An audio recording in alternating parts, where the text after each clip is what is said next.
Voilà, peuple congolais n'a pas si bien du sous-mbote et Zalibongo ou Abino, son excellence Joël Million Isumo. Et nous avons vraiment retrouvé Bino Lisusu la journée à l'élo. Nous avons parce que na lingi to sur la likambo est très important. Likambo oyo ezali une question fondamentale oyo peuple congolais azali ko se poser. Est-ce que nous devons voter le président Félix Antoine Tshisekedi ou pas, parce que selon plusieurs sources, Baza a jugé que le travail à président de la République, les alliés n'a bilan moko qui n'est pas satisfaisant. Alors les gens veulent savoir, est-ce qu'il faut to voter na maponami ya 2022. Voilà la problématique autour de là na émission na Biso Alelo na parlement en ligne. Et là je profite aussi pour appeler ça bana nyoso ya Congo démocratique mbote eskanyo so bozali na pesi bandeko na biso bazali na République démocratique du Congo na Kinshasa, na Lubumbashi, na Goma, na Kisangani, na Mbandaka, na Kikwit, na Matadi, na Pesibino, mbote mingi.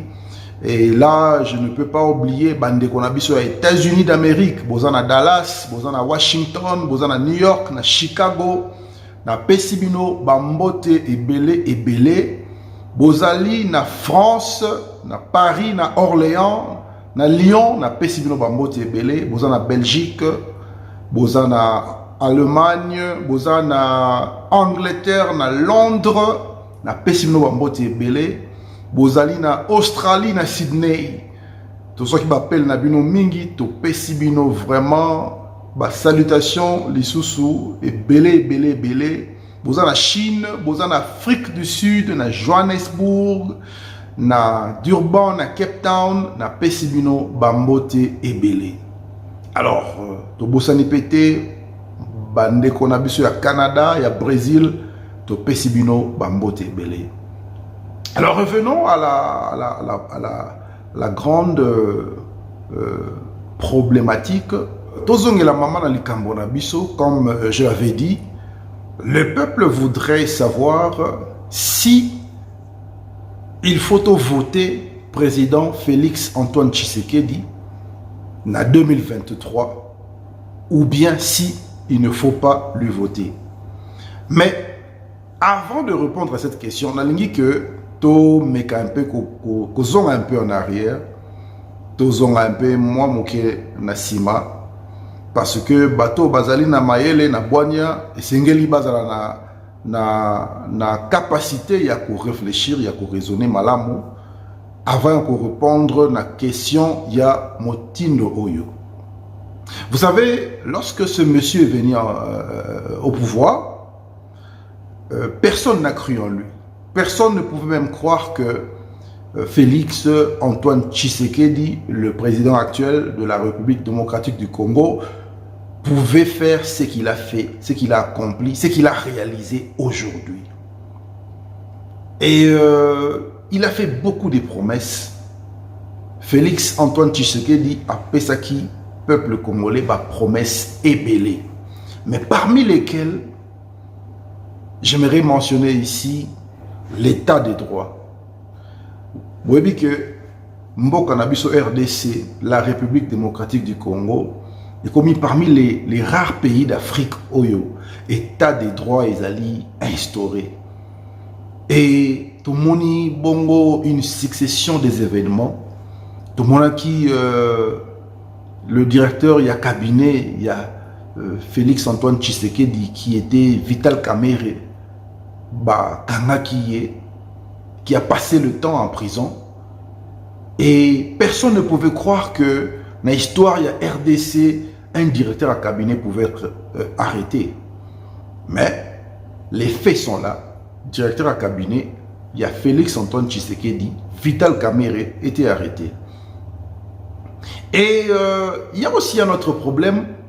oyo ba Congolais basé ko s'attendre na yango ti. La libération du colonel Edi Kapend. Ah là, c'est vraiment un problème oyo et lesquels qui ba Congolais mingi.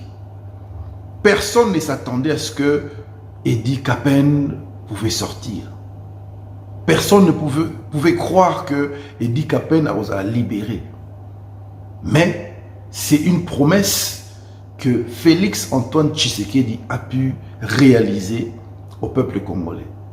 Vous voyez que dongolo miso batoyo bundisaka toujours eloko eza malamu balalaka te balukaka toujours stratégie nini ya sika basala pour combattre misala ya malamu makambo kitoko.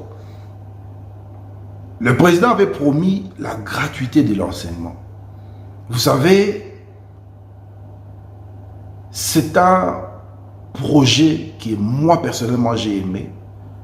Et n'a pas ça en acclamation mingi, n'a pas qu'il a en fleur. Mais naza n'a qui a été, il y a encore beaucoup à faire à ce point parce que jusque là le projet ne tourne pas vraiment n'engue sengela qui est là.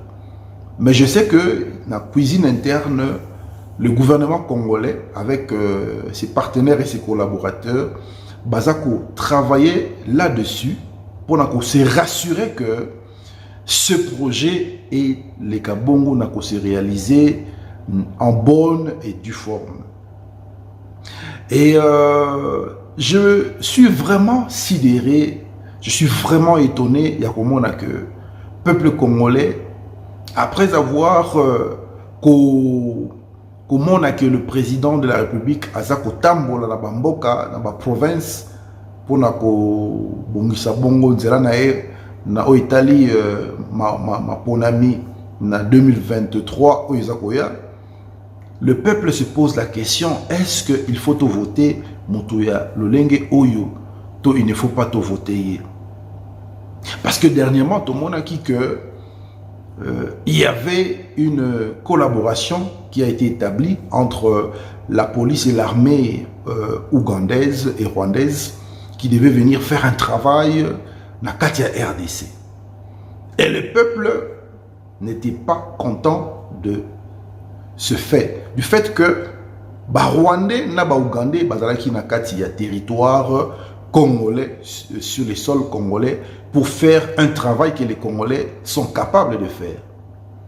Et vous savez, dans la diplomatie, il y a des fois des décisions qui peuvent être prises, qui seront bel et bien difficiles à prendre, mais cela étant, il y a des décisions très importantes pour que Mboka et Kindeli Bosso, pour la bonne marche du pays et pour entretenir de bonnes relations avec nos voisins. Moi, personnellement, j'ai souhaité que le Congo ait un conflit dans les pays limitrophes. Et tout Sengeli comprendre, et Sengeli Nabiso comprendre que c'est très important pour Nabiso en tant qu'une grande nation, une nation souveraine, dans la relation à Malamu, na ba voisin Nabiso. Et je pense que le geste ou encore la décision que le président de la République avait posée, c'est vraiment une décision qui était sage. N'a dit que les Congolais mingi bazako s'inquiéter na o Italie bongo une décision qui était prise ya kotonga aéroport na Goma et qui aussi critiqué na bandenge ebele. Comment est-ce que les Rwandais ont ton aéroport na bango na Goma? Alors ça, ce sont des questions où ils ont tungisa ba Congolais mingi. Mais cela n'empêche que naibsa biso peuple congolais toti que la président de la République chance. Topé ça est chance parce que Félix Antoine Tshisekedi c'est notre frère. C'est notre sang. Tout ça, Mélanie Nzamba, sa biso président congolais de père et de mère. Et aujourd'hui, Tozana Félix, ben, je commence à me poser la question, est-ce que le peuple congolais a cause de la satisfait mon colonie? Naïbi ki Congolais azana nzala. Naïbi ki Congolais azana pasi. Transport à malonga ezalité. Courant à malonga ezalité. Maya komela ezalité. Mais mboka etonga mokana mokolo mokote. Et mingi pe oyo baza ko se plaindre lelo. Lelo bako pesa mino pe pouvoir. Mais je ne pense pas que vous avez la mesure ya kosala makambo obino bozo kanisa na mbula moko to na mbula mibale. Même si bapesi bino 10 ans, je ne pense pas que vous kosala yango. To pesa e chance azali mona mboka. To tikela e chance atambusa makambo ndenge esengeli. Et na mikolo koya to yebi que Congo kozala une nation puissante. Mboka kotelema. Peuple congolais pour perdre espoir ti. To perdre espoir ti. To simba na main dans la main et to landa vision ya chef de l'État, notre président Félix Antoine Tshisekedi. Bafinga ezoba, bafinga ye nyoso bako kofinga. Bapesa bakombo bako pesa. Mais biso to placer confiance na biso na moto nzamba tindeli biso. Parce que même bato wana o bazo finga. Ce qui va pesi bango direction ya Congo ba okokate. C'est pourquoi peuple congolais ngana sengi na biso to reconsidérer ba décision na biso. Nzambe a pesi biso ba richesse.